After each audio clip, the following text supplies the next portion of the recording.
अस्सलामु अलैकुम वरहमतुल्लाहि वबरकातुहू। नहमदुहु व नुसल्लिमु अला रसूलिहिल करीम। ओके, नहमदुहु व नुसल्ली व नुसल्लिमु अला रसूलिहिल करीम। अम्मा बाद फ़अऊज़ु बिल्लाहि मिनश शैतानिर रजीम। बिस्मिल्लाहिर रहमानिर रहीम। क़ुल हुवल्लाहु अहद अल्लाहुस समद लम यलिद व लम यूलद व लम यकुल लहू कुफुवन अहद। सदक़ल्लाहु मौलाना अज़ीम। अल्लाहु रब्बु मुहम्मदिन सल्लल्लाहु अलैहि वसल्लम नहनु इबादु मुहम्मदिन सल्लल्लाहु अलैहि वसल्लम व अला नबिही व आलिही अबदद दुहूरि व कररमा रब्बि इश्रह ली सदरी व यस्सिर ली अमरी वहलुल उक़दतम मिन लिसानी यफ़क़हू क़ौली। Respected elders and my dear brothers, today is our 8th session of the strengthening your iman, and today's topic is with regards to our creator, our Lord Allah Rabbul Izzat Jalla Jalaluhu wa Amma Nawaluhu. The belief with regards to Allah Tabaraka wa Ta'ala should be, as Allah stated in the Holy Quran, Qul, O my Habib sallallahu alayhi wa sallam, you say, Huwa Allahu Ahad, that He, Allah, is alone. Allahu Samad, Allah is independent, not depending on anything, on anyone. Lam Yalid wa Lam Yulad. None has given birth to Allah, nor Allah possesses any children. Walam yakul lahu kufuwan ahad. There is nothing equal to Allah, nothing like Allah Tabaraka wa Ta'ala. Now Allah is describing Himself, that Allah is alone, Allah is solely independent, not depending on anyone, on anything. He was not given birth by anyone, nor he got children. Nothing is equal to Him.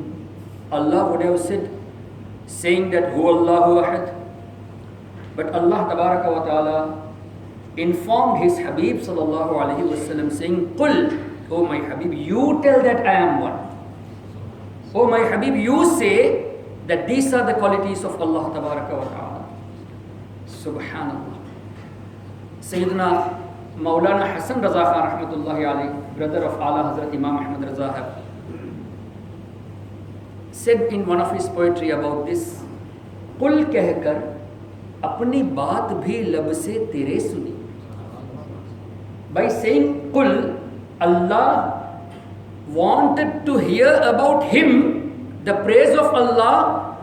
By saying Qul, Allah wanted to talk about Him by the mouth of Muhammadur Rasulullah sallallahu alaihi wasallam. Qul कहकर अपनी बात भी लब से तेरे सुनी. Why?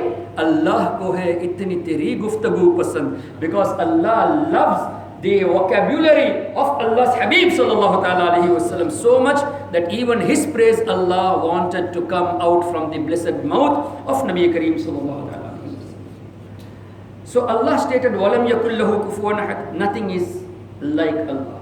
At another place Allah stated, laisa kamithlihi shay. There is no example to be given with Allah tabaraka wa ta'ala. You can't say that Allah is like this, Allah is like that. No examples can be given. But unfortunately, we find some people with the belief which was promoted by the one who is called as Shaykhul Islam Ibn Taymiyyah, who was about 700 years ago, who started to promote this belief that Allah possesses a physical body, saying that Allah got two hands but not the hands like of us. Allah possesses legs as well but not legs like of us. Allah has a chin as well but not like us. In this manner he started this belief, to promote this belief. So it was about 700 years ago. After that, this went down a bit. Then 200 years ago, Muhammad bin Abdul Wahhab Najdi, he promoted that belief again of Ibn Taymiyyah. And today the followers of Muhammad bin Abdul Wahhab Najdi, Ibn Taymiyyah, in the name of great muftis of their eras, they publish the books and they give this fatwa, which are widely available. If you just click, has Allah got a body? Does Allah have a body? You will get all the answers proving yes, Allah got a body. Allah has eyes, Allah has ears, Allah got hands, legs.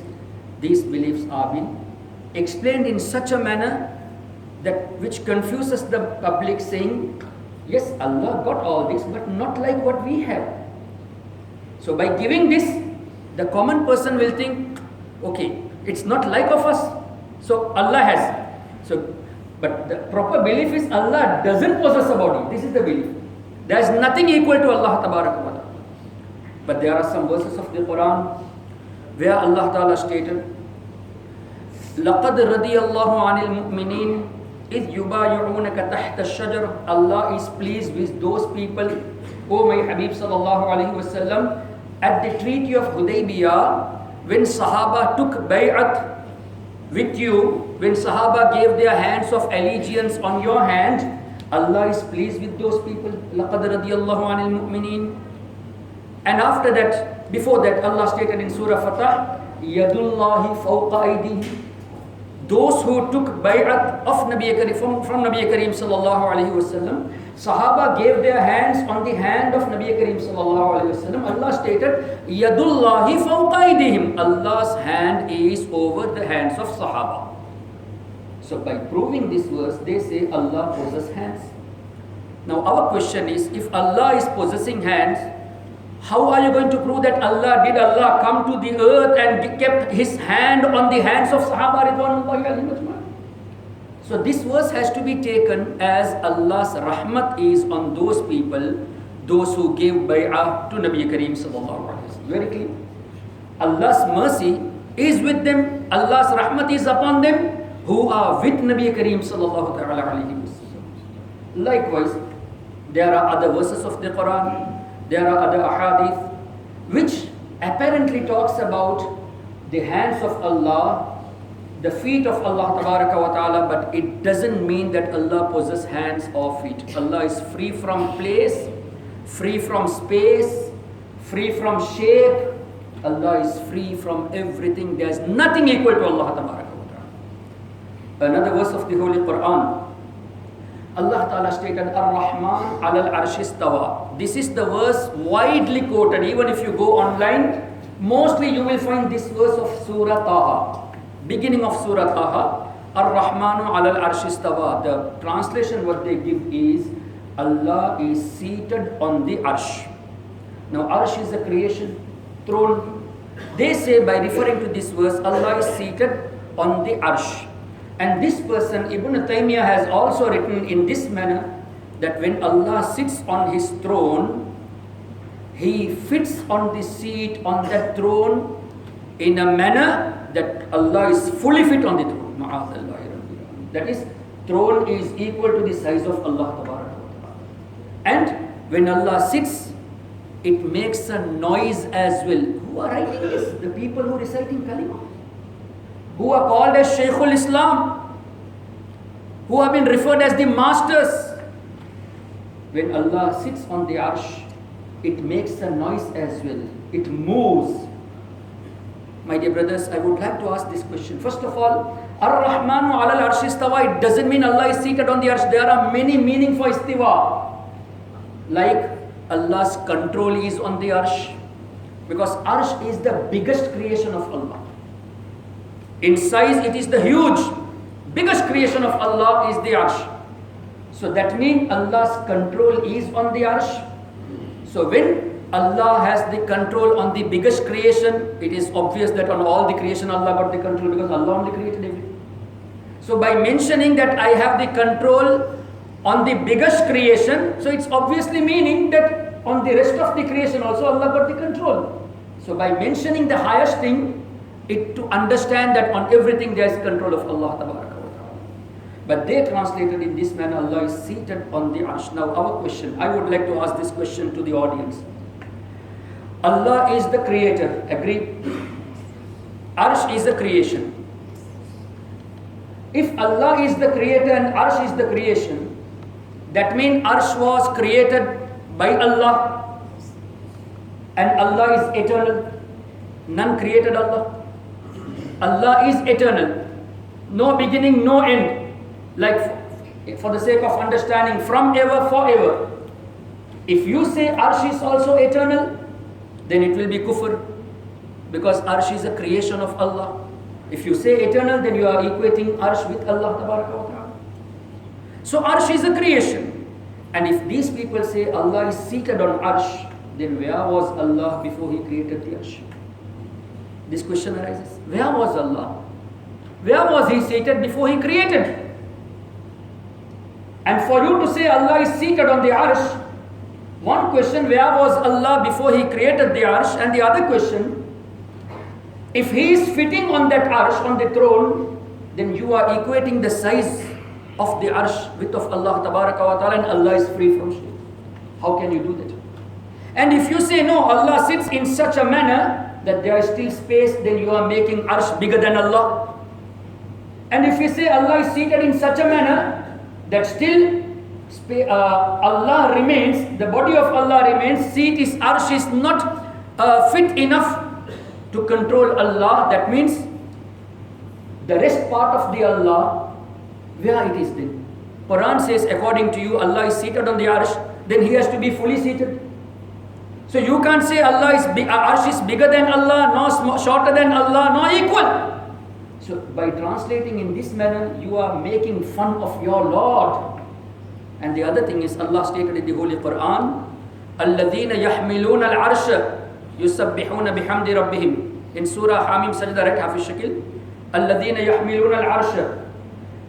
Allah's angels are carrying the arsh of Allah Tabaraka wa Ta'ala.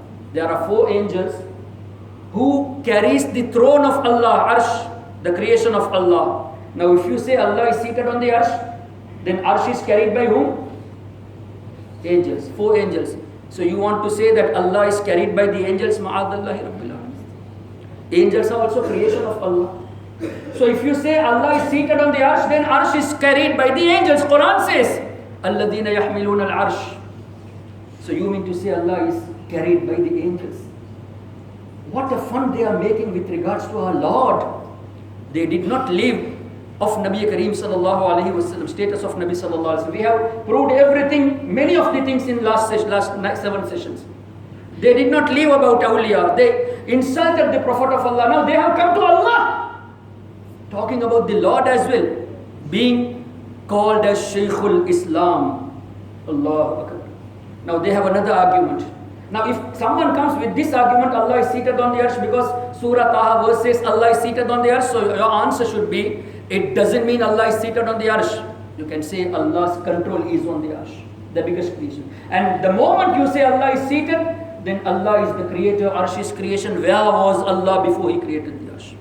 And further, if you say Arsh is carried by the angels, so you mean to say Allah is carried by the angels? Another hadith they present, very famous hadith.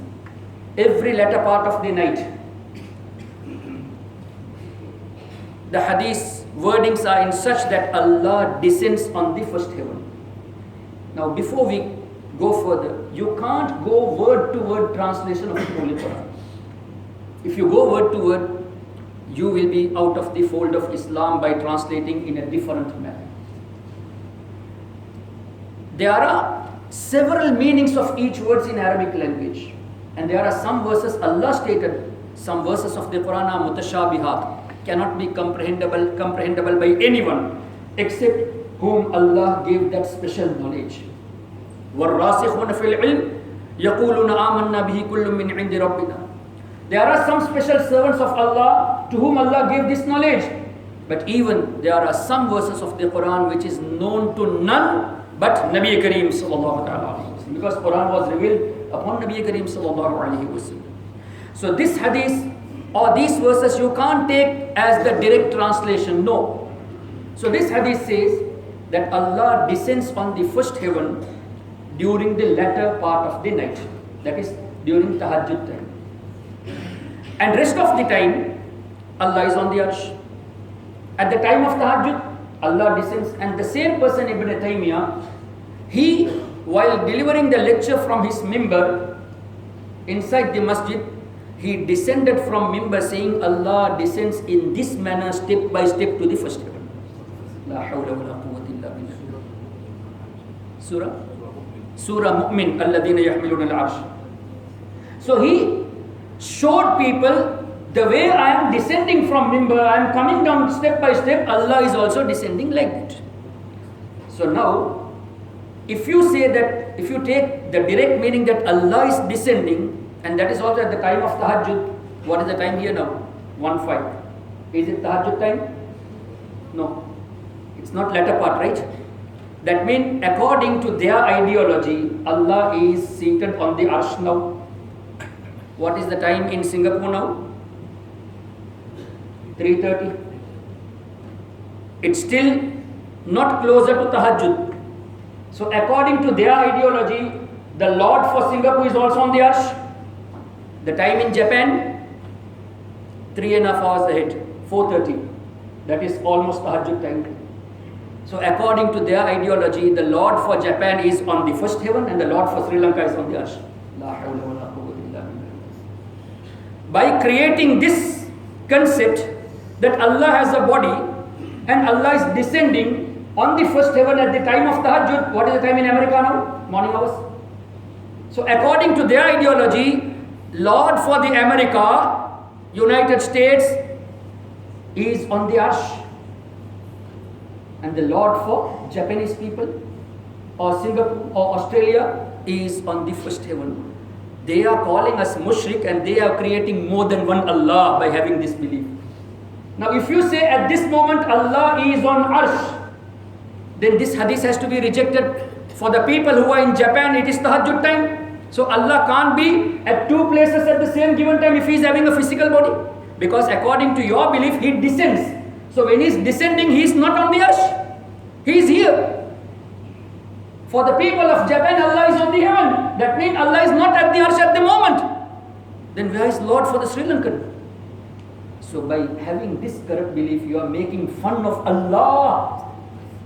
My dear brothers, these are the thoughts, these are the beliefs promoted by the so-called Salafis and Wahhabis. Because we don't need to say they are Wahhabis. They themselves say they are Wahhabis. Because they follow the teachings of Muhammad bin Abdul Wahhab Najdi. So in Arab there is a custom, they have been called on the names of their fathers. Like I mentioned Ashraf Ali Thanvi. So in Indian subcontinent, the one who is born at a place, Ashraf Ali was born in Thana, so he is called as Thanvi. Rashid Ahmad was born in Gangoh, so he is called as Gangohi. So likewise, where they were born, their cities are connected to them. Ala Hazrat Imam Ahmad Raza was born in Bareilly Sharif, So he's called as Barelvi. And yesterday I said that Ahmad Rai Bareli. So actually Ahmad Rai Bareli was not from Bareli Sharif. Rai Bareli is another city. So his name was Ahmad, who was called in this manner by Shah Ismail Dehelvi, that by his dream it seems that he has reached the status of the prophethood. Ma'adallahi Rabbil Alamin. We have explained this everything yesterday by showing the books. So this particular belief, they say we are followers of Wahhabism because Muhammad bin Abdul Wahhab, he's been named under his father Abdul Wahhab. So their followers are called Wahhabis. We never call you as Wahhabis. And if you say no, if you call us Wahhabi, we are happy because Abdul Wahhab is Allah's name. So because it is Allah's name, if you call us Wahhabi, we are happy. Then why are you fixing only Wahhabi for you? Why don't you say Rahmani? Why don't you call yourself Rahimi if you want to connect with Allah? Why particularly Abdul Wahhab's name? Why only Wahhabi? Why don't you say Rahmani, Karimi, Rahimi? Why not Jabbari? Why not Sattari? So this shows that you have connected yourself with Muhammad bin Abdul Wahhab. Due to that, you are calling yourselves as Wahhabi. So this belief from the Wahhabism, Salafism, they are the people, they have created these things. And there's another hadith of Sahih Bukhari. Allah, Rasul sallallahu alayhi wasallam said that Allah states, Hadithul Qudsi. Hadithul Qudsi means Nabi Kareem sallallahu alayhi wasallam saying that Allah has stated this. This is Hadithul Qudsi. Quran is also the kalam of Allah. When our Nabi says that Allah states, that means that is Hadithul Qudsi. So in Hadithul Qudsi of Sahih Bukhari, Nabi Kareem sallallahu alayhi wasallam said that Allah states, when my beloved, when my servant gets closer to me, I become his hands through which he holds. I become his eyes through which he sees. I become his ears through which he hears. And I become his feet through which he walks. Now, according to their ideology, the translation should be, Allah is becoming the eyes of a wali of Allah. Is it possible? Allah is becoming the ears. How come Allah become eyes and ears of a person, of a creation? So now the meaning would be, Allah is free from eyes, ears, hands, legs. The meaning is, Allah gives such powers on their eyes that they could see what you cannot see. You can see what is beyond, what is within your capacity, but a wali of Allah will see what is 1,000 miles away. You can't hear if a person calls you from 100 meters away or 500 meters away, but a wali of Allah can hear by the bestowal of Allah even if you call him thousands of miles away. Have you forgot this hadith of Sayyidina Umar ibn Khattab radiyallahu ta'ala? He was delivering the khutbah in Masjidun Nabawi Sharif. Sayyidina Sariya radiyallahu ta'ala, who was in Iran, from Mimbar of Medina Sharif, he says, Ya Sariya al-Jabal, O Sariya, take care of the mountain. And Sayyidina Sariya radiyallahu ta'ala, on hearing the blessed voice of Sayyidina Umar ibn Khattab, he saw that kuffar enemies are coming to attack Muslims behind the mountain. So he turned his attention from here towards the mountain and they fought with the enemies and Allah gave them the victory. And when they returned back to Medina, they said, whilst we were fighting, we suddenly heard the voice of Sayyidina Umar ibn Khattab radiyallahu ta'ala. On his instruction, when we made our attention towards the mountain, Allah gave us the victory. This means Sayyidina Umar ibn Khattab was in Medina, but he was seeing what is happening in Iran. How Muslims are fighting with the enemies. What is behind the mountain was also seen by Hazrat Umar ibn Khattab radiyallahu ta'ala. So this power who gave? Allah tabaraka wa ta'ala. It doesn't mean Allah became the eyes of Hazrat Umar ibn Khattab. No. Allah became the ears of Sayyidina Sariya. No. Allah gave them such powers on their eyes and on their ears that they could hear those things which we cannot. They could see those which we cannot see.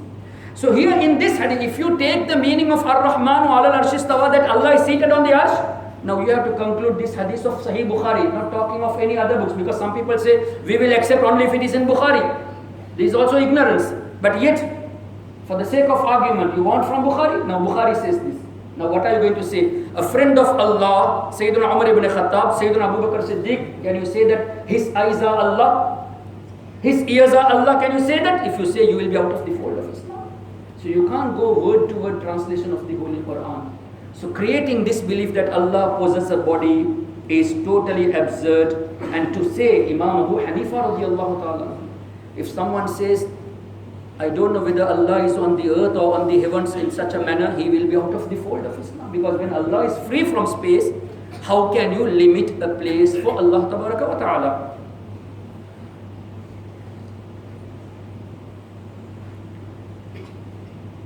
My dear brothers,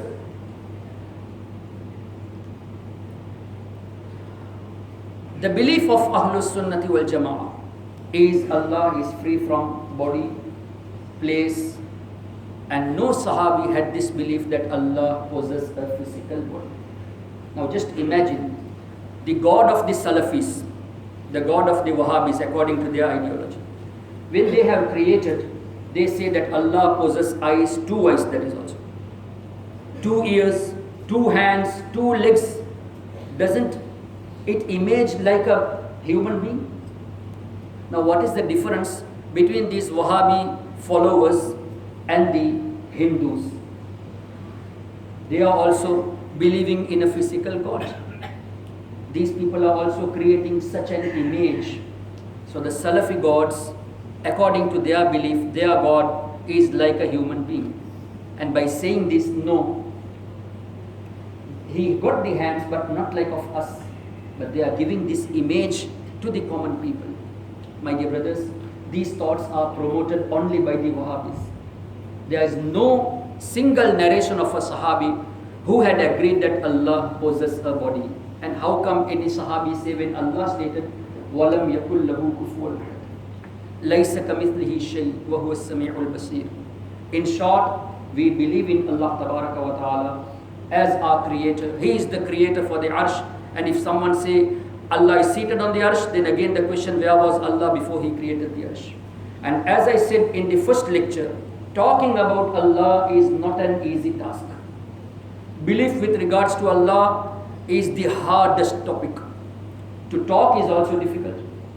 To understand it is also difficult. Therefore, you should always learn the Aqeedah of Ahlus Sunnati wal Jama'ah under a proper alim of Ahlus Sunnah who can explain you in a proper manner with regards to Allah. And I would like to suggest all of you to read the book Bahar-e-Shariat, first volume. It's in Urdu. It has been translated in English as well. Just search for Bahar-e-Shariat. The first chapter is with regards to the belief, with regards to Allah, the prophets, the angels, the books, the Qiyamah. So study that book, see what they have written with regards to Allah Tabaraka wa Ta'ala, and be away from these so-called statements of these so-called scholars in the name of Islam. My dear brothers, today you got the news that there was explosion in Madinatul Munawwara, right? And what is the news has come? Who has done this? ISIS. This is the news had come, right? Who are bombing in Syria? Same ISIS. Who are bombing in Turkey? Same ISIS. Everywhere these are the people. For your kind information, if you even search in Google, the book what they refer, the people of ISIS, is written by Muhammad bin Abdul Wahab Najdi. The book Kitab al-Tawheed is referred by the people of ISIS because they are a creation of Wahhabism. And the Wahhabism is a creation of the Jews. So indirectly, ISIS is a creation of the Jews. You can search Kitab al-Tawheed by Muhammad bin Abdul Wahab Najdi are on the hands of the ISIS people. And the belief of Ibn Abdul Wahab Najdi was, whoever doesn't come to your belief, whoever doesn't agree with your belief, killing him is rewardable act. And this is what ISIS do. Whoever objects on the acts of ISIS, though they will recite kalima, these people will kill those people. Happening, right? They are killing the Muslims. Why? You don't accept our ideology. So killing Muslim is an act of reward for ISIS because Muhammad bin Abdul Wahab Najdi has recorded this. And on his fatwa in Madinatul Munawwara, in Makkatul Mukarram, when the Turkish ulama, when the Turkish were in control, those ulama of Ahlus Sunnah were slaughtered inside Masjidun Nabawi Sharif by these Wahhabis on the fatwa of Muhammad bin Abdul Wahhab Najdi. These are in history. But unfortunately, we are away from the history. We are not trying to understand, to study the history. Those people, the ulama of Ahlus Sunnah, when they were sacrificed, when they were slaughtered in Masjidun Nabawi Sharif, before that, they said, this is Masjidun Nabawi Sharif. Even if you hit us, we won't raise our hands towards you because we respect Madinatul Munawwarah. We respect the Darbar of Muhammad Rasulullah. They were such people, my dear brothers, the Ottomans. When the construction of Masjidul Nabawi was done, all were Hafiz of Quran who constructed Masjidul Nabawi Sharif. All Hafiz. And they did all the construction works outside Madinatul Munawwarah. They came to Masjid, and when they start putting the pillars one over one, and if they ever found any size differs from the pillar, and they did that also while reciting the Quran. They fixed everything while reciting the Quran, and when they found that this pillar is not fitting with the stone, they did not make any noise with the hammer at that place. No. They took that stone away from Medina. They used the hammer there, they corrected it, and they brought it back to Masjidul Nabawi. With such adab they did, because raising voice in front of Nabi Kareem sallallahu alaihi wasallam is not allowed. Allah. This was the adab of the Ottomans. Subhanallah. How come they fight with these people? Therefore they said, even if you slaughter us, we are not going to hit you back. We are not going to fight with you. Subhanallah. Those scholars of Ahlus Sunnah were slaughtered inside Masjidul Nabawi. Why? They did not agree with the beliefs of Muhammad bin Abdul Wahhab Najdi.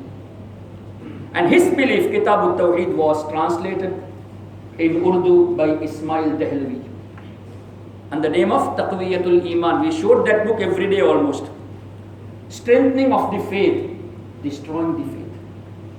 Taqwiyatul Iman means strengthening of the faith. Actually, it's destroying your faith. In that book, you saw how they wrote the summary and the translation of Kitab al-Tawheed by Ibn Abdul Wahhab Najdi. To respect Nabi Kareem sallallahu alaihi wasallam, you should respect him as your elder brother. Nabi Kareem sallallahu alaihi wasallam doesn't have the power, authority even on an ant. Nabi Kareem sallallahu alaihi wasallam, his knowledge and his status in the sight of Allah is not even to the status of a cobbler, of a shoemaker. We all showed this. It can be any angel or any messenger, any closest, dearest to Allah Tabaraka wa Ta'ala doesn't possess a status than a cobbler in the state of Allah, in the sight of Allah Tabaraka wa Ta'ala. He is the one who wrote that if you call Nabi Kareem sallallahu alaihi wasallam, or if you call any awliya Allah, even by thinking that Allah has given them the power, you are kafir equal to Abu Jahl. If you call Ya Rasulullah, if you call Ya Gawth al-Azam, even by thinking that Allah has given him the power, you are a kafir like of Abu Jahl. Ismail Dehlavi, his books were published in India, and Sirat al-Mustaqim, which I showed yesterday as well as 3 days ago, that thinking of Nabi Kareem sallallahu alaihi wasallam in the prayer, it is better to be engrossed in the thoughts of your donkey and of your ox, your bull, than thinking of Nabi Kareem sallallahu alaihi wasallam. And he also wrote, thinking of zina and thinking of intimate relationship with your wife is better than thinking of Nabi Kareem sallallahu alaihi wasallam. We had showed everything, right? So these are the people who started these correct beliefs, and after him, Rashid Ahmad Gangohi propagated his belief in the name of Rahmatul Lil Alameen is not specific for Nabi Kareem sallallahu alaihi wasallam. Anyone can be Rahmatul Lil Alameen. Another belief by Qasim Nanotwi, the founder of Darul Ulum Deoband, that there can be a prophet after Nabi Kareem sallallahu alaihi wasallam. Still our Nabi will remain as the last prophet, but there can be another prophet. Again, same Qasim Nanotwi wrote in the same book Tahzirun Nas that Ummati can be equal in deeds to the prophets of Allah, and he can even sometimes surpass the Prophet of Allah in doing deeds. And he also stated the difference is only in knowledge. Prophets are higher only in knowledge. With regards to amal, Ummati can surpass even the Prophet of Allah. And also Rashid Ahmad Gangohi, he wrote, when the question was asked, can we drink the niyaz in the name of Imam Hussain radiallahu? Can we commemorate the Mawlid of Nabi Kareem sallallahu alaihi wasallam? Can we commemorate the Urus of Sheikh Abdul Qadir Jilani radiallahu? He said, even if you refer to the authentic narrations for Imam Hussain radiallahu ta'ala anhu's majlis, eating food is haram. It is haram to consume those foods and sharbat. And in the same Fatawa Rashidiyah, when it was asked, if a Hindu is giving food of Holi and food of Deepavali, he said, durust hai, you can consume. It is permissible. And in the same Fatwa, when he was asked, can we eat the crow meat? He said, yes, it is rewardable to eat the crow meat. We had already shown these things. Now these people, Rashid Ahmad Gangohi, Ashraf Ali Thanvi, Qasim Nanotvi, Khalil Ambedkari, who said, it is justified to call the Prophet as brother. If you don't call, if you don't agree that Prophet is your brother, you are going against the Quran. We showed this as well. And he also said, Allah can lie. And this is among the common people to say Allah cannot lie. The scholars have agreed that Allah can lie. My dear brothers, these are the people followed today by the so-called Jama'ats. One Jama'at, we had already mentioned that Maulavi Ilyas, his book Al-Malfuzat, in it is mentioned he is the founder of Tablighi Jama'at. And Ismail Dehelvi is the leader for the Jamaatul Islam and for the other names such as Tawheed Jamaat, because today, you know, every Jamaat has more divisions, like Tawheed Jamaat has become SLTJ, then ACTJ, ACJU, I don't know, so many names are there. South Indian Tawheed Jamaat is different, Sri Lankan Tawheed Jamaat is different, in Sri Lanka also there are several Tawheed Jamaats. But end of the day, they follow all these same beliefs of Shah Ismail Dehelvi and Muhammad bin Abdul Wahab Najdi and of Ibn Taymiyyah. Alhamdulillah, what we believe that Prophet is not equal to us is the belief of Sahaba Kiram Ridwan. What we believe that to call Ya Rasulullah is in accordance with the Quran and Hadith is the belief of Sahaba. What we believe that Allah has bestowed the knowledge of the unseen to the prophets of Allah is the belief of Sahaba. What we believe that Prophet is the remover of the calamities by the bestowal of Allah is the belief of Sahaba. And all their beliefs, what they uttered, nothing to do with the beliefs of Sahaba. They simply misquote the Quran and the Ahadith of Nabi Kareem sallallahu alaihi wasallam. So my dear brothers, the books, what we showed you, anyone who want to see the books, most welcome. I have the book in my car right now. If you want screenshots, most welcome. We are ready to show. Our only aim is to educate you, to be away from these scholars. Now, if someone say, what is wrong in attending Tabligh Jamaat or Tawheed Jamaat? I am announcing in public today, it's being recorded. I am ready to join Tabligh Jamaat. One condition. I am ready to join Jamaatul Islam Tawheed Jamaat. One condition. All these books, what they wrote, are to be destroyed. Are to be destroyed completely. And every person, every Muslim reciting kalima should agree that Ashraf Ali Thanvi, what he wrote about our Nabi sallallahu alaihi wasallam, Qasim Nanotvi, what he wrote about our Nabi sallallahu alaihi wasallam, Rashid Ahmad Gangohi, what he wrote, Ismail Dehelvi, what he wrote, are totally baseless, totally against the Quran and Hadith, and we are away from these scholars. The day you announce this, I will be in Tabligh Jamaat. The day they announce this, that we don't want any these scholars, these types of scholars who had uttered the statements, blasphemous statements towards the prophets of Allah, I am ready to join Tawheed Jamaat. But if you say, no, we are doing only good work, you can come to us, we will read their books, we will just leave those statements aside, but the rest of the thing we will take only the good. You can't take like this. When you agree those statements are wrong, why are you agreeing with that scholar? You can't drink even mineral water with a bottle of najis. Will you drink? In a bottle, if there is a drop of urine, if someone fills mineral water and give you, will you drink that? No. You can't say, let us take only the good and leave the bad things. You can't say that. Because if you take the good from them, your heart will be inclined towards them. Shaitan will create waswas. You will be inclined towards them, and slowly their teachings will come onto your minds. I'm announcing this again because this is our last session today. And Alhamdulillah, there is a good audience today. Alhamdulillah, by the barakah of Sayyidina Ghawsul Azam Shaykh Abdul Qadir Jilani radiyallahu ta'ala, by the barakah of Ala Hazrat Imam Ahmad Raza, we and our ulama are always ready to discuss these issues with the people of Tablighi Jamaat, with the people of for a table discussion, a polite discussion. We will prove your beliefs as wrong from your own books.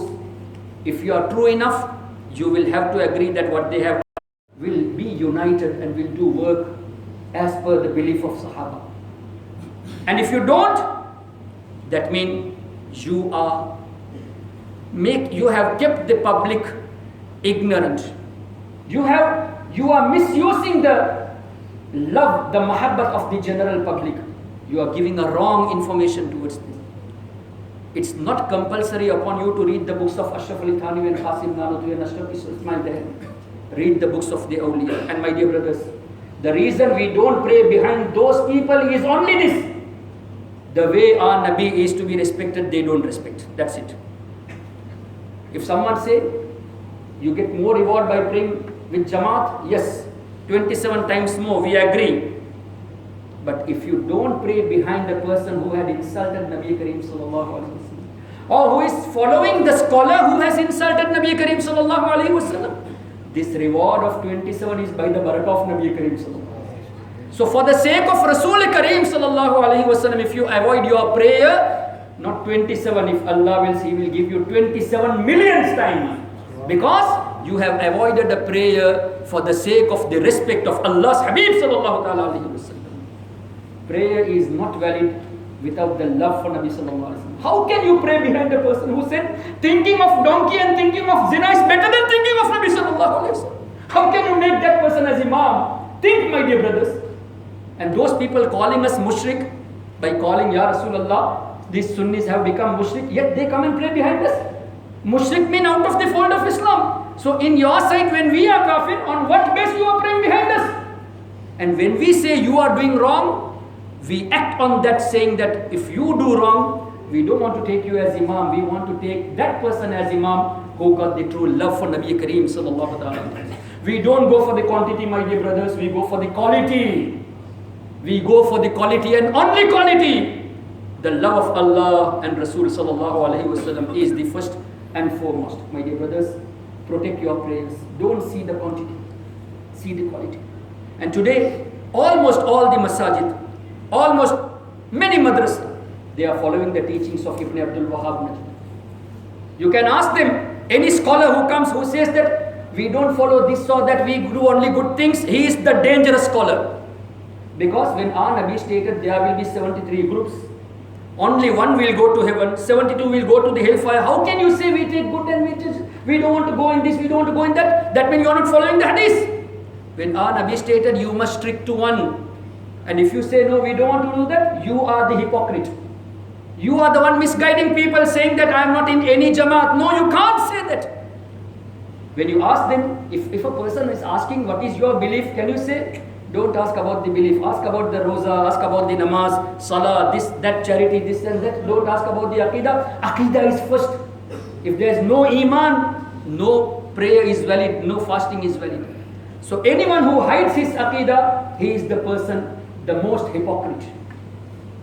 Expose your aqidah. Tell your aqidah. If a person is asking me, what do you believe? Ahlus Sunnati wal Jama'ah, or Deobandism, or Ahle Hadith, or Ghair Muqallid, or Jamaatul Islam, I will say I am Ahlus Sunnati wal Jama'ah, alhamdulillah. But when you ask them, no, we don't follow anything. We are just Muslims. No, everyone is claiming to be Muslims. Because our Nabi stated, among the people reciting kalima, that is everyone is claiming to be Muslims. Among the people reciting kalima, there will be 73 groups. Now it is your duty to find who is that. Even if they are less in numbers, no problem. Even if there is one person on the true aqidah, he is the jama'at, he is to be followed. And this is proven from the hadith of Nabi Kareem sallallahu alaihi wasallam. So hereafter, if you find any scholar who say, don't ask about aqidah, we don't want to go into fightings, these are not fightings, this is protecting iman. You ask them a simple question, what is your view about the book of Ibn Abdul Wahhab Najdi Kitab al-Tawheed? You ask them, what is your view on the book of Shah Ismail Dehlvi Taqwiyatul Iman? If he says, Shah, it's a good book on aqidah. it's a good book on Tawheed, then understand he is not on the right path. And if he says, don't ask me this, that means he is ignorant. He is trying to hide you something. And if he says, no, that was written by a Wahhabi, we follow the books of Sayyidina Ghawsul Azam, Sayyidina Imam Ghazali, then believe he is a Sunni. And the criteria to find out which Jamaat is right, the criteria is the Jamaat on which you find awliya, they are the right Jamaat. And only in Ahlus Sunnah you will find Data Ali Ijwari, Sayyidina Shaykh Abdul Qadir, Sayyidina Khaja Mu'inuddin, Sayyidina Shaykh Naqshbandi. All those are found only in the Jamaat of Ahlus Sunnah. And the other thing, Maududi is the founder for Jamaatul Islam. Maulavi Ilyas is the founder for Tablighi Jamaat. Mirza Ghulam Ahmad Qadiani is the founder for the Qadiani sect. Everyone has a founder. Only the true Ahlus Sunnah, their founder is Allah's Habib Sallallahu Alaihi Wasallam. Now it's your choice. You want to follow a founder of a new sect, or you want to follow Allah's Rasul Sallallahu Alaihi Wasallam. Very simple, my dear brothers. Now I was connecting before I end, time has gone, but it's the last day, so let me just brief it, because matter of Iman, Aqidah is first. Shah Ismail Dehelvi translated and summarized the book of Ibn Abdul Wahhab Najdi with the statements, blasphemous statements. And Rashid Ahmad Gangohi, who are the leaders of Tablighi Jamaat, the founders of Tablighi Jamaat, the Deobandi founders, they wrote, yes, you can follow an Imam. Those people said you can't follow even Imam, but they said you can follow Imam. They follow Hanafi, Shafi, but end of the day, their beliefs, internal belief are the same, because same Rashid Ahmad Gangohi was questioned, what is your view about the book Taqwiyatul Iman of Ismail Dehelvi? You know what was his answer? Apparently their beliefs are different. Ismail Dehelvi did not follow Imams. He is following Imam. But internally, he said, Taqwiyatul Iman is such a book that it is an act of reward to keep this book on every home. That means to destroy your home is sawab. They are trying to destroy your belief, and they say it is rewardable act to keep this book in every home, and that is the best book in Tawheed. My dear brothers, protect your Iman. Always people say Hafiz Ehsan is always scolding this and that. My dear brothers, when you are so much concerned about Hafiz Ehsan is inviting you politely, come and discuss with me. I am not going to fight with you. I am going to show your reality from your own books. And they say Hafiz Ehsan is backbiting of the scholars. They are telling here and there. Hafiz Ehsan is backbiting. What are you doing? You are backbiting by talking to others that Hafiz Ehsan is talking in such a manner. You say should not backbite and me. So if you are true enough, if you are honest, come and talk to me directly. Our ulama are there, they are ready to discuss. They will explain you everything. If Allah has kept Iman, inshallah, we will be guided on the right path. And if Allah has sealed the hearts, khatamallahu ala qulubihim, we seek protection of Allah, protection from Allah from this.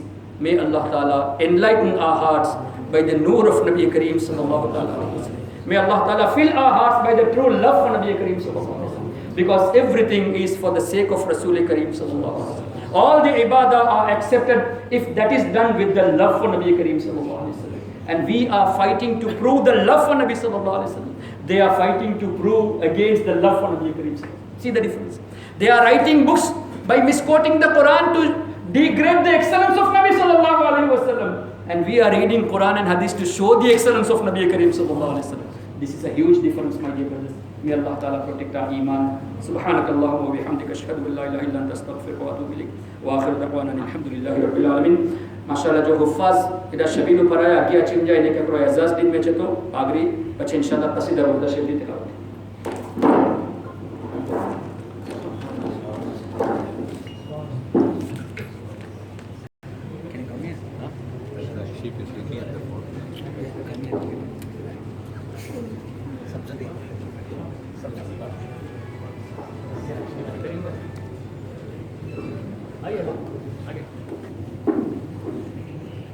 उलमा ने हुफ़ाज़ मेहरबानी करके किया चिंजा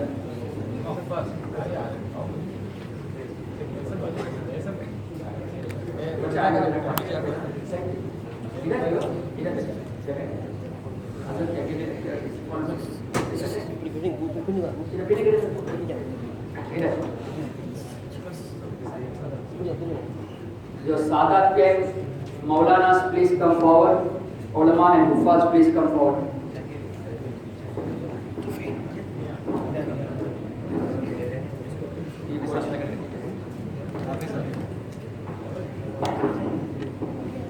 اللهم صل وسلم وبارك عليه.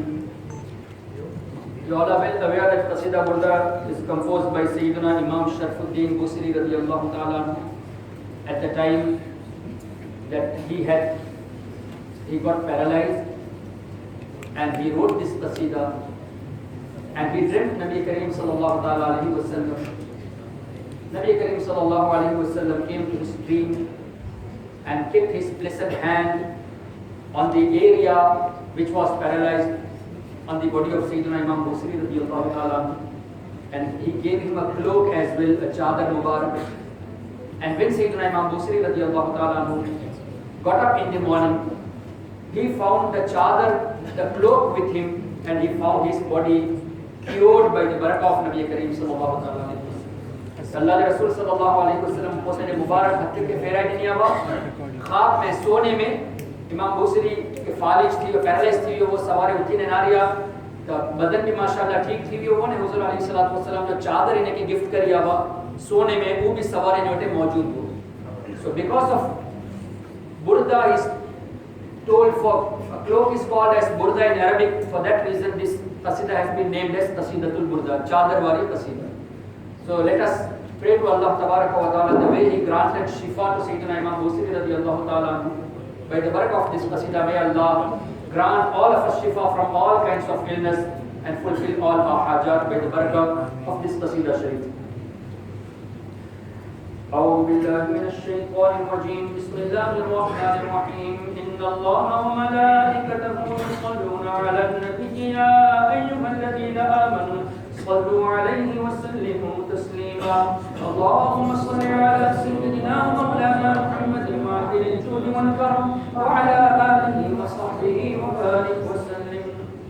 الحمد لله منشئ الخلق من العالم ثم الصلاة على المختار في القدم مولاي صل وسلم دائما أبدا على حبيبك خير الخلق كلهم من تذكر جيران به سلام ما زدت لم حجر من مطلق أم هبت الريح من تلقاء كاظمة وأومد البرق في الظلماء من عظام فما لعينيك إن قلت كفوفها ماذا وما لقلبك إن قلت استفيق يميني أيحسب الصب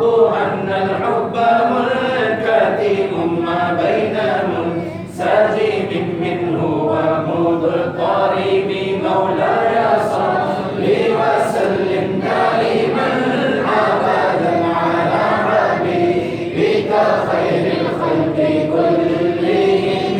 لولا الهوى لم ترق دمعا على طلال ولا أرقت لذكر الباني والعالم فكيف تنكر حبا بعدما شهدت به عليك عدول الدمع والسقام وأثبت الوجد خطي عبرة وضنا مثل البهار على خطيك والعالمين عن سرى طيف من أهوى فأرقني والحب يعترض اللذات بالعالم مولاي صل وسلم دائما أبدا على حبيبك خير الخلق كلهم.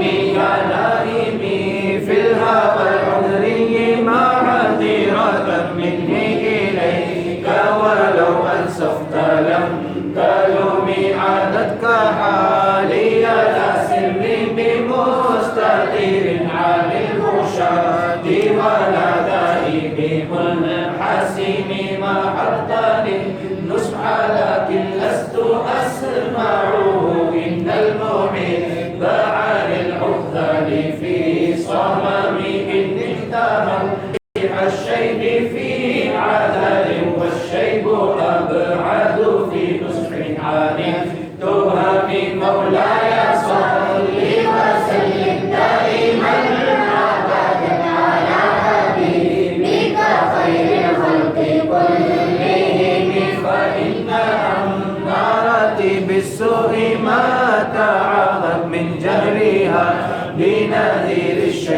والهرم ولا أعاد من الفعل الجميل كرا ضيف علم ما برأسي غير محتشم لو كنت أعلم أني ما أوقره كتمت سرا بدا لي منه بالكتم من لي براد جماح من غوايتها كما يراد جماع الخيل باللجوم مولاي صل وسلم دائما أبدا على حبيبك خير الخلق كلهم فلا ترم بالمعاصي كسر شهوتها إن الطعام يقوي شهوة النهيم والنفس كالطفل إن تهمله شاب على حب الرضاع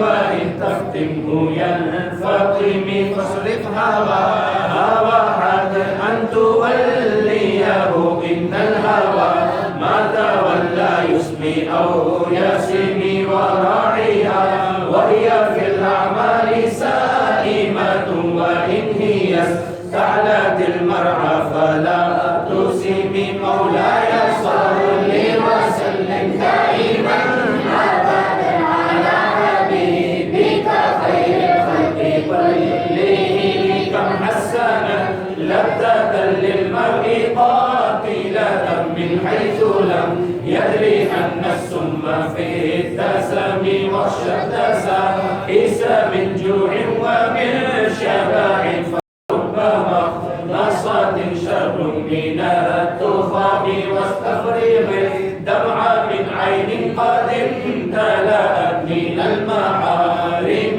والزم حمية الندم وخالف النفس والشيطان وعصيها وإنهما ما حضرك النصح فاتهم مولاي صل وسلم دائما أبدا على حبيبك خير الخلق كلهم ولا تطع منهما خصما ولا حكما فأنت تعرف كيد الخصم والحكم أستغفر الله من قول بلا عمل لقد نسفت به نسل الذي حكمي أمرتك الخير لكن ما كبرت به وما استقمت فما قولي لك استقيم ولا تزودت قبل الموت نافلة ولم أصل سوى فرض ولم أصوم مولاي صل وسلم دائما أبدا على حبيبك خير الخلق كلهم ظلمت سنة من أحيا الظلام إلى أن اشتقت قدمه الضر من ورم وشد من سقم أنشأه وطوى تحت الهجرة كشعا مدرف العدم وراودته الجبال الشم من ذهب عن نفسه فأراها أيما شمم وأكدت زهده فيها ضرورته إن الضرورة لا تعدو على العصام مولاي صل وسلم دائما أبدا على حبيبك خير الخلق كلهم وكيف تدعو إلى الدنيا ضرورة من لولاه لم تخرج الدنيا من العالم محمد سيد الكونين والثقلين والفريقين من عرب ومن عجم نبينا الأمير الناهي فلا أحد أبر في قولي لا منه ولا نعم هو الحبيب الذي ترجى شفاعته لكل عول من الأحوال مقتحم. Allah's Rasul sallallahu alayhi wa sallam is the one whose shafaat will be, who will do the shafaat on the day of judgment, and everyone is waiting for the shafaat of Nabi Kareem sallallahu alayhi wa sallam in order to get his salvation on the day of judgment. So in every moment we need the shafaat of Nabi Kareem sallallahu alaihi wasallam, because he is the one most beloved to Allah, and Allah has given him the power that he is the first to open the door of the shafaat on the day of judgment. And if you go to Madinatul Munawwara, may Allah Ta'ala bless all of us to visit again and again. There it is written on the construction of the Turkish, Shafa'ati li ahlil kaba'iri min ummati. Allah's Rasul sallallahu alaihi wasallam stated, my shafaat is for the grave sinners of my ummah. He himself confirmed that I will do shafaat. Aao tamam inji shafaat karnos. Mujhe ummat je vade vade gunehgar je aao shafaat karnos. To Imam Busiri farmayta, ya Rasulullah, ai Allah je era habib yo ke har maru aage shafaat jo talabgar hai. Huwal habibul ladhi turja shafa'atuhu li kulli hawlin min al-ahwali muqta'imi mawlaya salli wa sallim da'iman abadan ala habibika khairil khalqi kullihim da'a ila Allahi falmustamsikuna bihi mustamsikuna bihablin ghairi munfasimi faqan nabiyyina fi khalqin wa fi khuluqin wa lam yuzanuhu fi ilmin wa la karami wa kulluhum min rasulillahi multamisun gharfan min al-bahri aw rashfan min ad-diyami wa waqifuna ladayhi 'inda hadihim min nuqtatil ilmi aw min shaklatil hikami mawlaya salli wa sallim da'iman abadan ala habibika khairil khalqi kullihim fahuwa alladhi tamma ma'nahu wa suratuhu thumma istafahu habiban qaribun nasami munazzahun an sharikin fi mahasinihi fajawharul husni fihi ghayru munqasim. Munazzahun an sharikin fi mahasinihi, ya Rasulullah, and the khubiyu and the excellence and the attributes therein which are all free from flaws. हर ऐब से पाक है, जिन जो तर्जुमा आला हजरत ने फरमाया, या रसूल अल्लाह तेरे तो ऐब वस्फ, तेरे तो वस्फ ऐब तनाही से है बरी, हैरान हूँ मेरे शाह मैं क्या क्या कहूँ तुझे. मुनज़्ज़हुन अन शरीकिन फी महासिनिही फजौहरुल हुस्नि फीही गैरु मुनक़सिमी तमद्दअतहुन नसारा फी नबीहिम वहकुम बिमा शि'ता मदहन फीही वअतदिमी वंसुब इला ذातिही मा शि'ता मिन शरफिन वंसुब इला क़द्रिही मा शि'ता मिन عظام مولاي صل وسلم دائما عبدا على حبيبك خير الخلق كلهم فإن فضل رسول الله ليس له حد فيعرب عنه ناطق بفم لو نسبت قدره آياته عظم أحيا اسمه حين يدعى لسان إمام لم يمتحن بما تعي العقول به حرصا علينا فلم نرتب ولم نهيم أعيا الورى فهم معناه فليس يرى للقرب والبعد منه غير منفحم مولاي صل وسلم دائما أبدا على حبيبك خير الخلق كلهم كالشمس تظهر للعينين من بعد صغيرة وتقل الطرف من أمامي وكيف يدرك في الدنيا حقيقته قوم نيام تسلوا عنه بالحلم فمبلغ العلم فيه أنه بشر وأنه خير خلق الله كلهم. Busiri radiyallahu ta'ala anhu da farmanta, ya Rasulullah sallallahu alaihi wasallam, famablaghul ilm, ilm ji ending ta hi hai,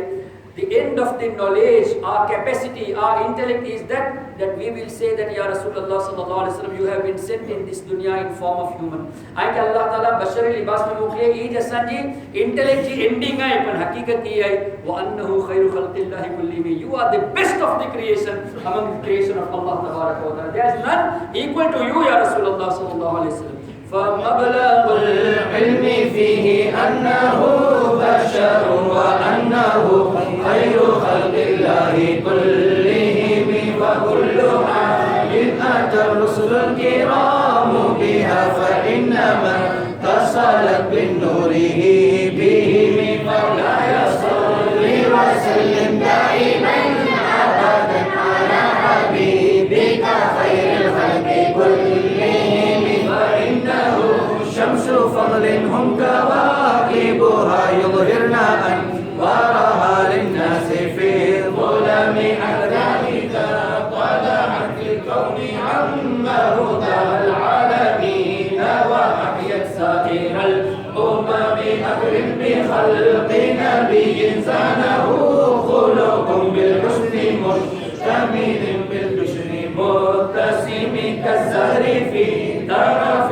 والبدر في شرف والبحر في كرم والدهر في همم مولاي صل وسلم دائما أبدا على حبيبك خير الخلق كلهم كأنه وهو فرد من جلالته في عسكر حين تلقاه وفي حشمك كأنما اللؤلؤ المكنون في صدف من معدن منطق منه ومبتسم لا طيب يعدل تربا ضم أعظمه طوبى لمنتشق منه وملتثم أبان مولده عن طيب عنصره يا طيب مبتدأ منه ومختتم مولاي صل وسلم دائما أبدا على حبيبك خير الخلق كلهم يوم تفرس فيه الفرس أنهم قد أنذروا بحلول البؤس والنقم وبات إيوان كسرى وهو منصدع كشمل أصحاب كسرى غير ملتئم والنار خامدة الأنفاس من أسف عليه والنهر ساهي العين من سدم وسأسى وداء غابته عيرتها ورد واردها بالغيب حين ومن مولاي صل وسلم دائما أبدا على حبيبك خير الخلق كلهم كأن بالنار ما بالماء من بلد حزنا وبالماء ما بالنار من ضرم والجن تهتف والأنوار ساطعة والحق يظهر من معنى ومن كلم عم وصم فإعلان البشائر لم تسمع وبارقة الإنذار لم تشم من بعد ما أخبر الأقوام قائلهم بأن دينهم المعجل لم يكن من مولاي صل وسلم دائما أبدا على حبيبك خير الخلق كلهم وبعدما عاينوا في الأفق من شهود منقطعة وفق ما في الأرض من صنم حتى غدا عن طريق الوحي منهزم من الشياطين يكفو إثر منهزم كأنهم هربا أبطال أبرهة أو أسروا بالحصى من راحتيه رمي نبذا به بعد تسبيح ببطنه ما نبذ المسبح من أحشاء ملتقم مولاي صل وسلم دائما أبدا على حبيبك خير الخلق كلهم جاءت لدعوته الأشجار ساجدة تمشي إليه على ساق بلا قدم كأنما سطرت سطرا لما كتبت فروعها من بديع الخط للقم مثل الغمامة أن سار سائل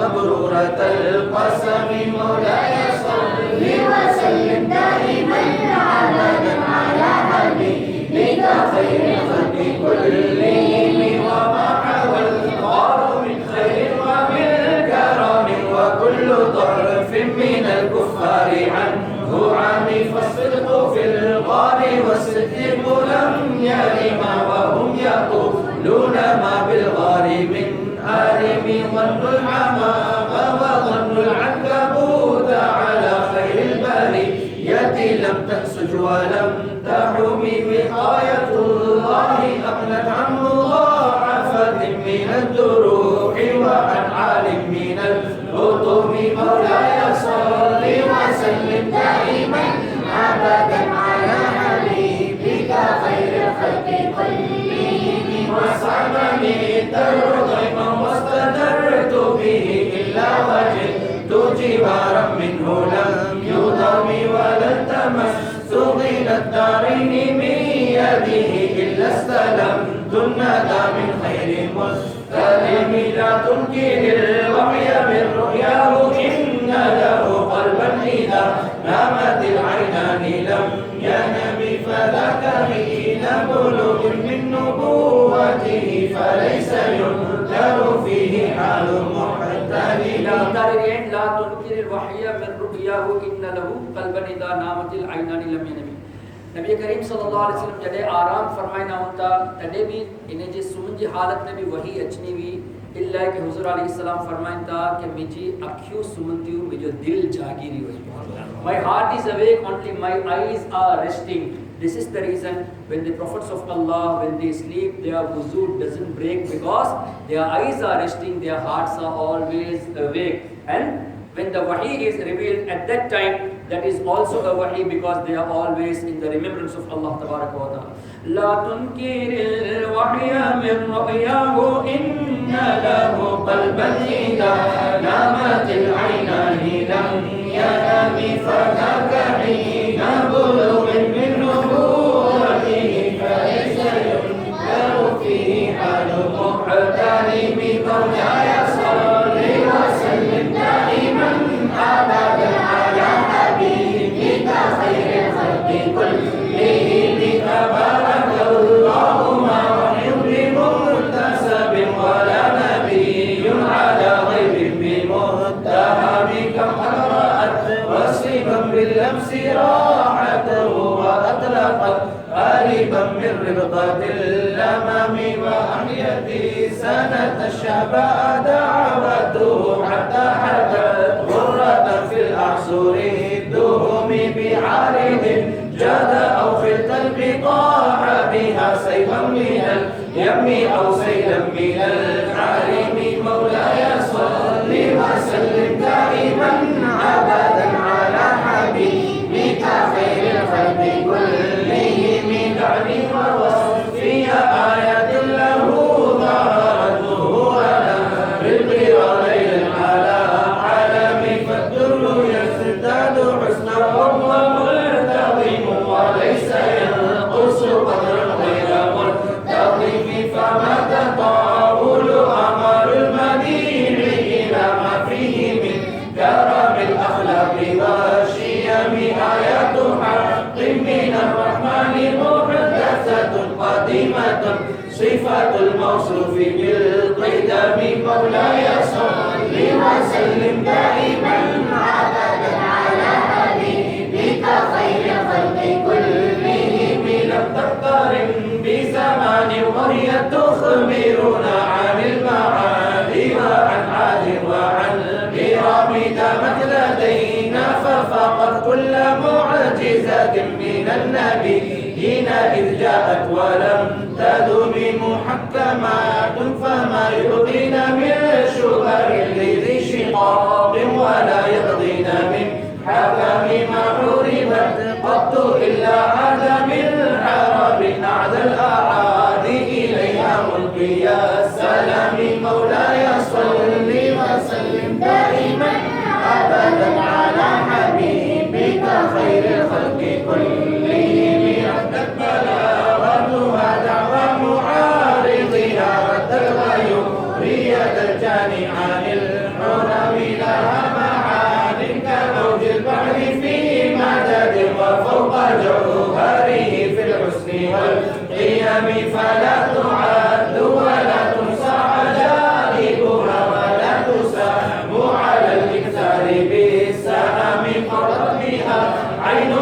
بها فقلت له لقد ظفرت بحبل الله فاعتصمي مولاي صل وسلم دائما أبدا على حبيبك خير الخلق كلهم إن تتلوها خفة من حبل نار لظى أدفعتها ولظى من وردها الشميم كأنها الحوض تبيض الوجوه به من العصاة وقد جاءوا كالحمم وكالصراط وكالميزان معدلة فالقسط من غيرها في الناس لم يقم لا تعجبا لحسود وما ينكرها تجاهلا وهو عين الحاذق الفهيم مولاي صل وسلم دائما ابدا على حبيبك خير الخلق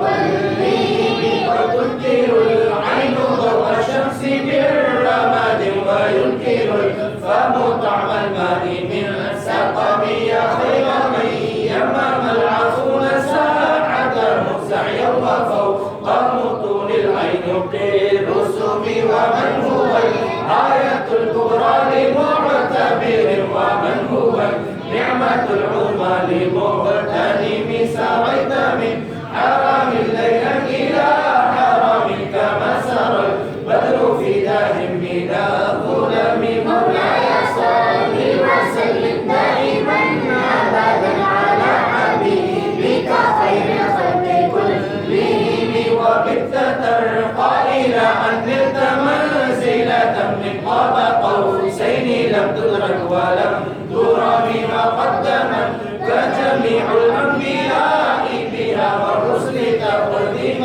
مخدوم على خدم ما أنت تختلف السرعة طباق بهم في موكب كنت فيه صاحب العالم حتى إذا لم تتشغل لمستبق من الذنوب ولا مرقا لمستلم مولاي صل وسلم دائما أبدا على حبيبك خير الخلق كلهم خفضت كل مقام بالإضافة إذ نوديت بالرفع مثل المفرد العالم كيما تفوز بوصف أي مستتر عن العيون وسر أي مكتتب فحزت كل فخار غير مشترك وجزت كل مقام غير مزدحم وجل مقدار ما ولد بالرتب وعز إدراك ما ولد من نعم مولاي صل وسلم دائما أبدا على حبيبك خير الخلق كلهم بشرى لنا معشر الإسلام إن لنا من العناية ركنا غير منهدم لما دعا الله داعينا بطاعته بأكرم الرسل كنا أكرم الأمم راعت قلوب العدا أنباء بعثته كنبات أجفلت طفلا من الغنم ما زال يلقاهم في كل معترك حتى حكوا بالقنا لحما على وضم مولاي صل وسلم دائما أبدا على حبيبك خير الخلق كلهم وبالفرار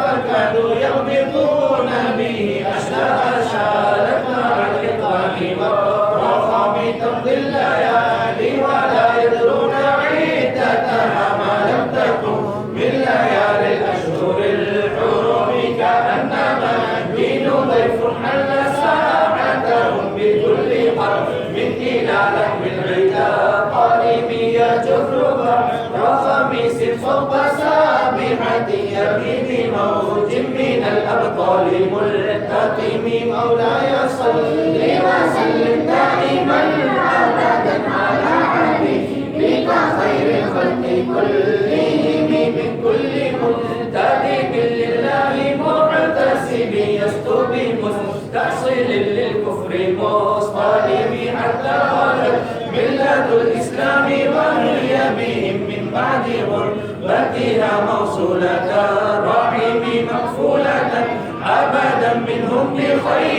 شاب وخير بعل فلم تيتم ولم تئمهم الجبال فسر عنهم مصادمهم ماذا رأوا منهم في كل مصطدم فسيصلي وسلم دائما أبدا على حبيبك خير الخلق كلهم فسل حنينا وسل بدرا وسل البعودا فصول عطف لهم أدهى من الوخم المسقي للبيت حمرا بعدما وردت من العدا كل مصطد من الإمام والكاتبين بسمر الخط ما تركت أقلامهم حرف جسم غير منعجم شاك السلاح لهم سمات تميزهم والورد يمتاز بالسما من السلام مولاي صل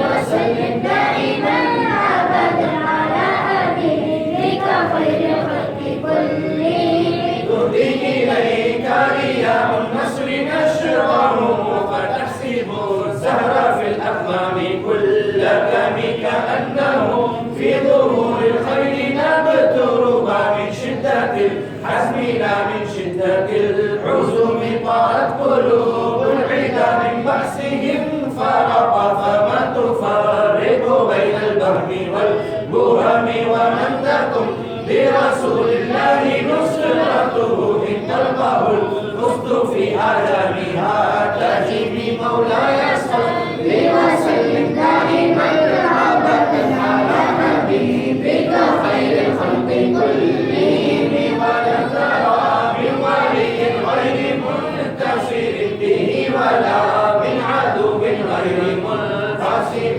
أحل أمته في حرز ملته كالليث حل مع الأشبال في أجم كم جدلت كلمات الله من جدل فيه وكم خصم البرهان من خاصمك فك بالعلم في الأمي معجزة في الجاهلية والتأديب في اليتم مولاي صل وسلم دائما أبدا على حبيبك خير الخلق كلهم خلقته بمديح أستقيل به ذنوب عمر مضى في الشر والخدم خلدني ما تخشى عواقبه كأنني بهما هدي من النعم أطعت غير يسلب في الحالتين وما حصلت إلا على الآثام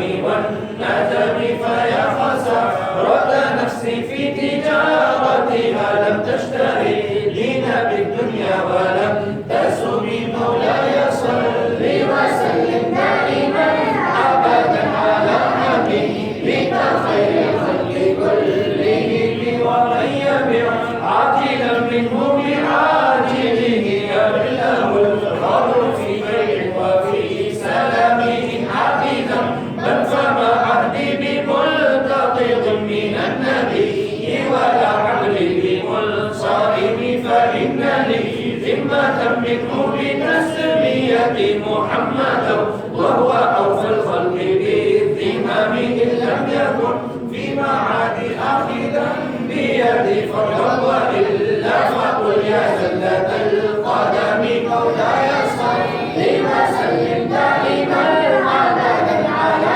حبيبك خير الخلق كلهم حشاه أن يحرم الراكب مكارمه أو يرجع الجار منه غير محترم وكنت ألزمت أفكاري مدائحه وجدته لخلاص خير ملتزم ولن يفوت الغنى منه يقترب إن الحياة يميت الأزهار في الأكم ولم إذ زهرت الدنيا التي قلت الطفل يد زهير بما أثنى على هرم مولاي صل وسلم دائما أبدا على حبيبك خير الخلق كلهم.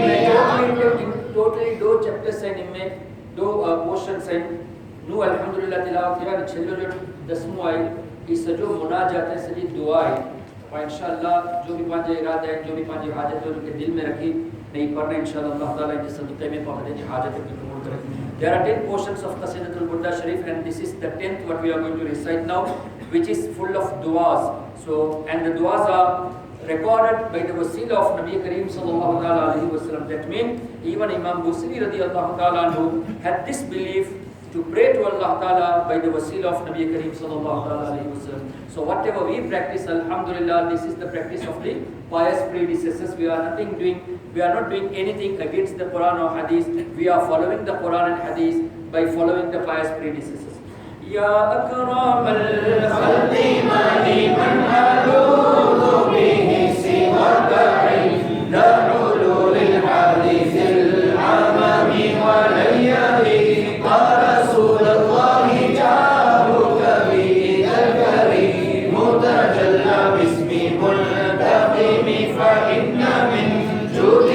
الدنيا وغرتها ومن علومك علم اللوح والقلم يا نفس لا تقنطي من زلة العظمة إن الكبائر في الغفران كالأمام مولاي صل وسلم دائما أبدا على حبيبك خير الخلق كلهم لعل رحمة حين يقسمها تأتي على حسب العصيان في القسم يا ربي واجعل مجاري غير منعكس لديك واجعل حسابي غير منخرم والطف بعبدك في الدارين إن له صبرا متى تدعوه الأحوال ينهزم وحدا لسحب صلاة منك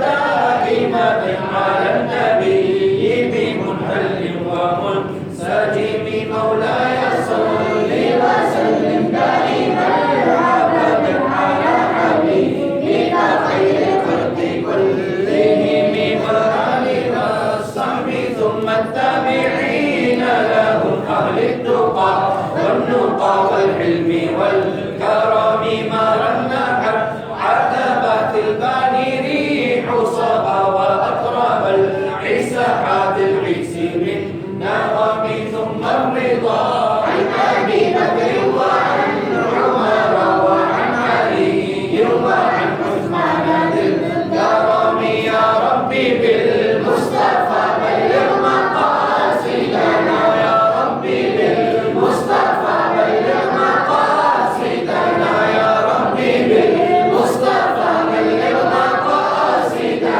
يا ربي بالمصطفى بلغ مقاصدنا يا ربي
اعظم کھلا میرے دل کی کلی، غوث اعظم میٹا قلب کی بے کلی، غوث اعظم میرے چاند میں صدقے آ جا، ادھر بھی میرے چاند میں صدقے آ جا، ادھر بھی چمک اٹھے دل کی کلی، غوث اعظم چمک اٹھے دل کی کلی، غوث اعظم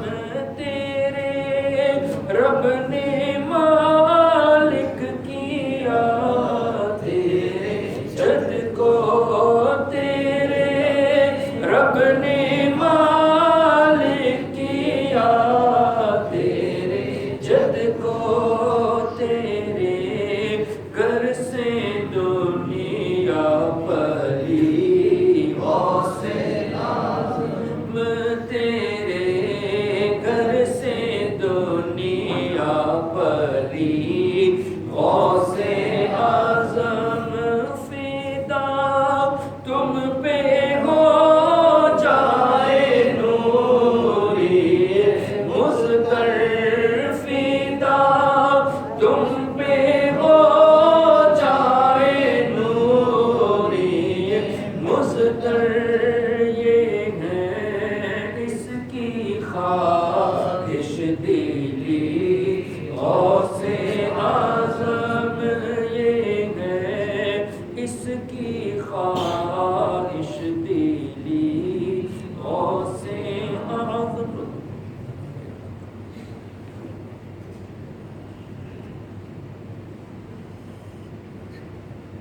خواجہ خواجہ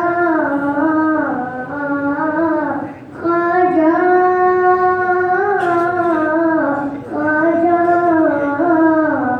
خواجہ، تیرا نام خواجہ کوئی ندی، تیرا نام خواجہ کوئی ندی، تو رسول پاک کی یاد ہے، تو رسول پاک کی یاد ہے، تیری شان خواجہ ہے خواجگاہ، تیری شان خواجہ ہے خواجگاہ، تیری شان خواجہ ہے خواجگاہ، تجھے بے کسوں کا خیال ہے، میرا بگڑا وقت سوال دو، میرا بگڑا وقت سوال دو، میرے خواجہ مجھ کو نواز دو، میرے خواجہ مجھ کو نواز دو، تیری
مجھ پر کیا احسان تو دن 30 کا مہمان تو اے ماہ رمضان الوداع کیا تھا مبارک ماہ تو سارے برس کا شاہ تو رب کی دکھا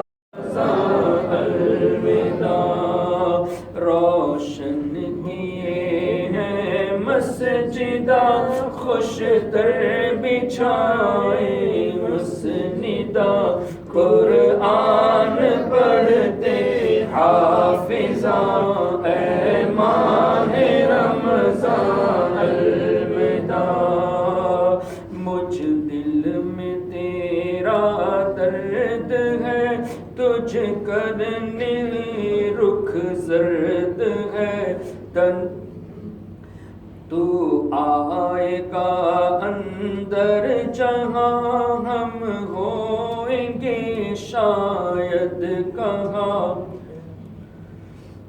ہم تجھ بنا اب تلملے تیری محبت میں گلے جیتے رہے تو پھر ملے اے ماہ رمضان الوداع روزے سے مکھ پر نور ہے تن کاہلی سے دور ہے دل صبر سے معمور ہے اے ماہ رمضان الوداع جب ماہ 11 جائیں گے رمضان مبارک آئیں گے جن کے نصیب وہ پائیں گے اے ماہ رمضان الوداع جب ماہ 11 جائیں گے رمضان مبارک آئیں گے جن کے نصیب وہ پائیں گے اے ماہ رمضان الوداع آنکھوں سے اب آنسو بہے یہ درد اب کس کو سہے تجھ کارنے روتے رہے اے ماہ رمضان الوداع اے ماہ رمضان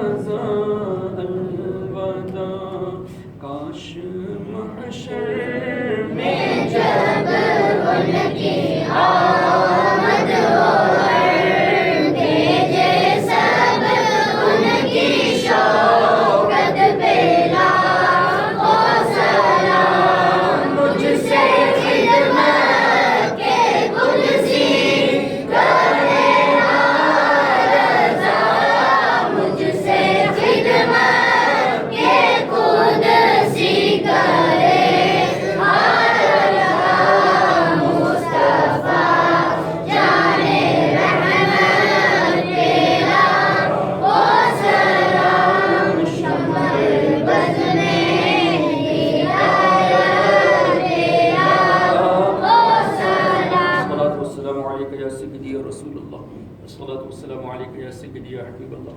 الصلاة والسلام عليك يا سيدي يا رحمة للعالمين وعلى آلك وصحبك أجمعين. اللهم صل على سيدنا وشفيعنا وحبيبنا مولانا محمد وعلى الجود والكرم منبع العلم والحكم وبارك وسلم صلاة وسلاما عليك يا رسول الله. پروردگارہ کارسازہ رب العالمین، ہم لوگ اس کی بائی طور پر آج کی اس مبارک شب میں تیرا ذکر جمیل نہایت ہی ادب و احترام کے ساتھ کیے. پروردگار عالم اسے قبول منظور فرما. اے رب کریم رؤوف الرحیم، تیرے محبوب احمد مصطفیٰ محمد مصطفیٰ روحی فدا ارواحنا کی بارگاہ رسالت میں نعت اور خراج عقیدت پیش کیے قبول و منظور فرما. اے رب کریم رؤوف الرحیم، اس مبارک رات کی طفیل اور ہم سب جو کچھ بھی ٹوٹے پھوٹے عبادات ریاضات کیے ہیں پروردگارہ، اس کے صدقے میں اپنے محبوب کے مقدس شہر کی حفاظت فرما. اے رب کریم مسجد نبوی شریف کی حرمت کی حفاظت فرما. اے رب کریم یہودیوں نجدیوں ظالموں کے شر اور فتنے فساد سے ہماری عبادت فرما. اے رب کریم پیارے مصطفیٰ صلی اللہ علیہ وسلم پر نازل ہونے والے مبارک قرآن کی برکت سے، اس کی عظمت سے مسجد نبوی شریف کی رفعت کو بلند فرما. اے پروردگارہ ان شیطان کے، ان ظالموں کے حاسدوں سے، ان یہودیوں، ان شرکسوں کے فتنے اور فساد سے ساری ہماری عبادت گاہوں کی حفاظت فرما. اے رب کریم رؤوف الرحیم پیارے مصطفیٰ کے نالین پاک کے طفیل ہم گنہگاروں کی مغفرت فرما. سرکار غوث پاک کے عظمت کے تصدق پروردگارہ ہماری ہر حاجتوں کو اپنی بارگاہ میں قبول فرما. سرکار خواجہ غریب نواز سرکار اعلیٰ حضرت اور تمام اولیاء علماء ربانیین کے صدقے میں پروردگارہ پیارے مصطفیٰ صلی اللہ علیہ وسلم کے جمال جہاں آرا کی زیارت نصیب فرما. میدان محشر میں پیارے مصطفیٰ کی شفاعت نصیب فرما. پیارے مصطفیٰ کے غلاموں کے ساتھ ہماری بخشش فرما. اے پروردگارہ سرکار غوث پاک کے عظمت، ان کے رفعت کے صدقے میں ہمارے حرمین طیبین کی حفاظت فرما. نجدی بلا سے ہمارے حرمین کو نجات عطا فرما. وہاں سے نجدیوں خبیثوں کو نکال دے. اے پروردگارہ اور ہمارے جتنے بھی مقدس مقامات ہیں اور ہمارے جو دینی علماء ہیں پروردگار عالم، انہیں خلوص و للہیت کے ساتھ کام کرنے کی توفیق عطا فرما اور سب کے ہر نیک عمل کو زیور اخلاص سے آراستہ و بیراستہ فرما. اے پروردگارہ پورے ماہ میں جتنی بھی ہم عبادتیں کیے ہیں، دعائیں کیے ہیں، آج بخشش کی رات ہے، عطا کی رات ہے. میرے پروردگار تو ہم گنہگاروں کو عطا فرما. اے پروردگارہ تو ہمارے دلوں کو بھید کو جانتا ہے، ہمارے تمام مشکلات، تمام دشواریاں، تکالیف کو محفوظ و معمول فرما دے ہمیں. اے پروردگارہ ہمارے میمن بھائی تیرے غوث، تیرے حبیب کے چاہنے والے غوث پاک کے شہدائی ہیں پروردگارہ، ان کی جان مال ایمان عقیدے عزت آمین کی حفاظت فرما. مصطفیٰ کریم کی شریعت پر ہمیں عمل کرنے کی توفیق عطا فرما. الفاتحہ.